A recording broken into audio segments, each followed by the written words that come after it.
আসসালামু আলাইকুম everyone, welcome to this টুকিটাকি। দিস টুকিটাকিতে আজকে আমি আপনাদের সাথে শেয়ার করব মগজ ভুনা। সব ধরনের টিপস সহ কীভাবে খুব সহজে মগজ ভুনা করতে পারবেন সেই রেসিপি আজকে আপনাদের সাথে শেয়ার করব। সো দেখতেই পাচ্ছেন আমি এখানে একটা মগজ নিয়ে নিয়েছি। এটা গরুর মগজ, আপনারা চাইলে যে কোনো কিছু মগজ নিতে পারেন। তো মগজটাকে প্রথমে আমি ভালো করে পরিষ্কার করে নেব। মগজে যে লাল লাল অংশগুলো থাকে আর ওগুলো আমি ভালো করে পরিষ্কার করে নিব।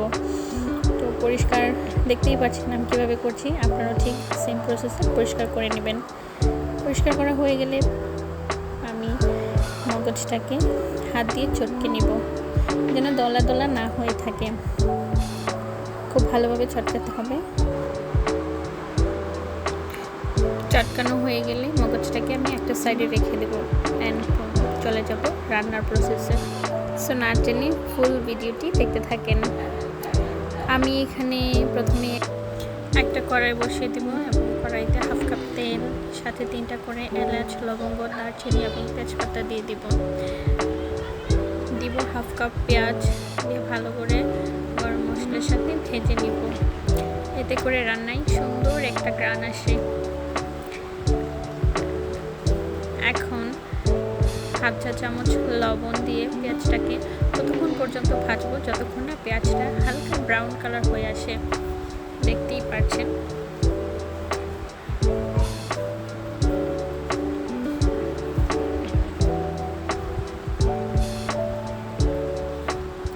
পেঁয়াজটা যখন হালকা ব্রাউন কালার হয়ে আসবে তখন আমি অ্যাড করে নেব 1 চামচ আদা বাটা এবং 1 চামচ পেঁয়াজ রসুন বাটা।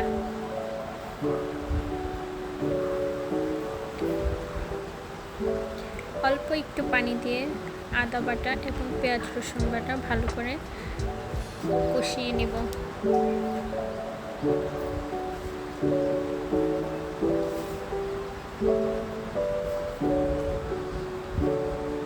দেখতেই পাচ্ছেন তেলটা যখন উপরে ভেসে উঠবে তখন আমি একে একে এখানে গুঁড়া মশলা অ্যাড করে নিব।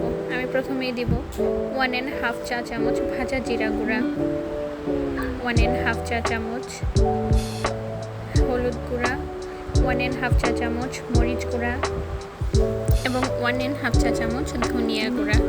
সবগুলো মশলা অ্যাড করা হয়ে গেলে ভালোভাবে মিশিয়ে নিব।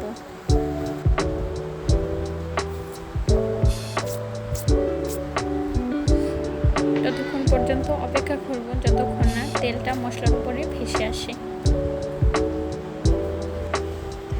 দেখতেই পাচ্ছেন তেলটা ভেসে এসেছে। এখন আমি মগজটা অ্যাড করে নেব। চটকে নেওয়া মগজটা আমি মশলার সাথে মিশিয়ে নিব ভালো করে। খুব ভালোভাবে মিশিয়ে নিতে হবে যেন পুরোটা মগজের সাথে মশলাটা ভালো করে মিশে যায়।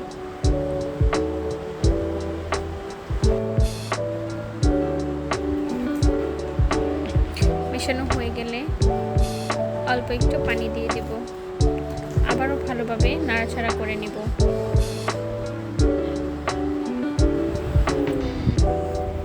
নাড়াচাড়া হয়ে গেলে একটা ঢাকনা দিয়ে ঢেকে দেব। এভাবে 5 মিনিট অন্তর অন্তর 2বার করে নাড়াচাড়া করে দিব।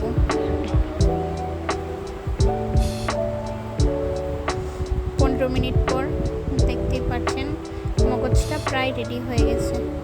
এই পর্যায়ে আমি কাঁচামরিচ অ্যাড করে নিব। কাঁচামরিচ দেওয়ার পরে ভালোভাবে আবারও নাড়াচাড়া করে নিব।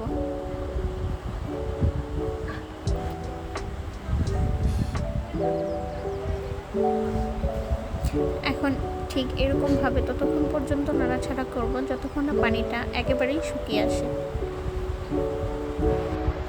সো ফাইনালি দেখতেই পাচ্ছেন পানিটা শুকিয়ে আসার পর মগজ ভুনাটা দেখতে কতটা আকর্ষণীয় এবং লোভনীয় হয়েছে। এই রেসিপি ফলো করে যে কেউ সকলের প্রশংসার ভাগিদার হতে পারেন।